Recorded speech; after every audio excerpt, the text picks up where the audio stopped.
Bonjour. Un seul plat pour un repas. La soupe mijotée de Myriam. Vous connaissez tous Myriam déjà, vous avez probablement testé la recette des moules, c'est ma grand-mère. Une soupe avec plusieurs légumes, ou un seul, vous connaissez déjà. Mais une soupe élaborée comme un plat, c'est extrêmement agréable en hiver. Soit c'est un bon repas pour le dimanche soir, soit à sortir d'un spectacle, vous chauffez la soupe avec vos copains, vous sortez une salade fraîche, une petite bouchée sucrée, et voilà, votre repas est prêt, autour d'un verre, c'est formidable et c'est rapide.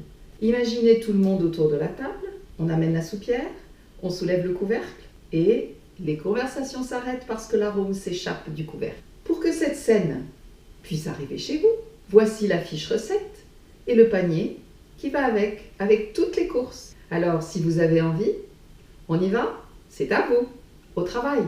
Lavez et essuyez les poivrons, vous découpez le dessus. Ensuite, vous les partagez en deux dans le sens vertical, vous enlevez tous les pépins et vous coupez de larges lanières. Faites chauffer la cocotte avec une cuillère d'huile d'olive, vous mettez un feu moyen, vous posez les morceaux de poivron du côté de la peau et vous couvrez. Vous allez laisser cuire 5 minutes. Pendant la cuisson de vos poivrons, enlevez toutes les parties tendineuses de la viande, car même si elles cuisent longtemps, elles resteraient dures. Sur certains morceaux, vous pouvez laisser un peu de gras si vous aimez ça. Les morceaux doivent être de la taille d'une bouchée. N'oubliez pas vos poivrons, vous les retournez, vous baissez un peu le feu et vous laissez couvert encore 5 minutes de plus.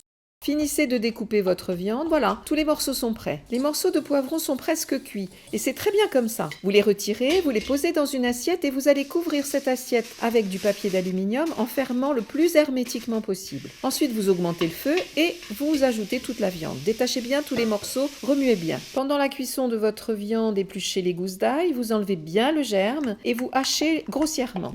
Si la viande lâche un peu d'eau, laissez-la s'évaporer. Les morceaux doivent être revenus de tous les côtés et bien dorés.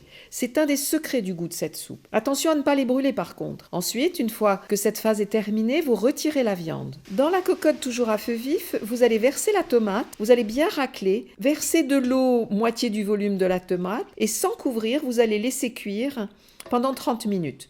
N'oubliez pas de venir vérifier régulièrement. Pendant que la tomate cuit, vous allez éplucher les pommes de terre, rincez-les bien et coupez-les en tranches fines, sauf une ou deux que vous allez laisser entières. N'oubliez pas la tomate, elle est presque cuite, mais il faut qu'on attende encore un petit peu. Profitez de ce temps pour éplucher les poivrons soigneusement et les couper en morceaux correspondant à la taille d'une bouchée. Regardez, la tomate est bien cuite, vous allez ajouter l'ail, la viande, la pomme de terre entière, salée et poivrée, et de l'eau, à peu près 30 centilitres par personne.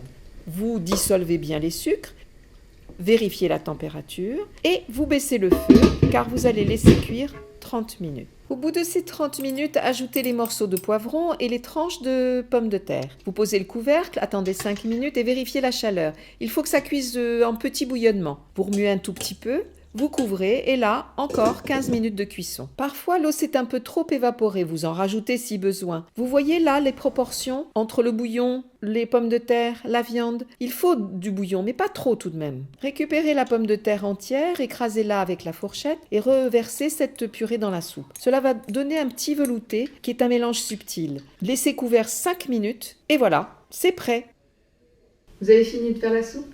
Alors maintenant, amusez-vous. Présentez votre soupe dans un confiturier, comme je viens de le faire là, ou alors évidemment dans une très jolie assiette à soupe, c'est tout aussi formidable. N'oubliez pas, si vous avez une jolie soupière au milieu de la table, c'est bien aussi. J'espère que vous avez aimé cette recette, que vous l'avez réussie, et j'espère à bientôt sur Mama Caro Cuisine.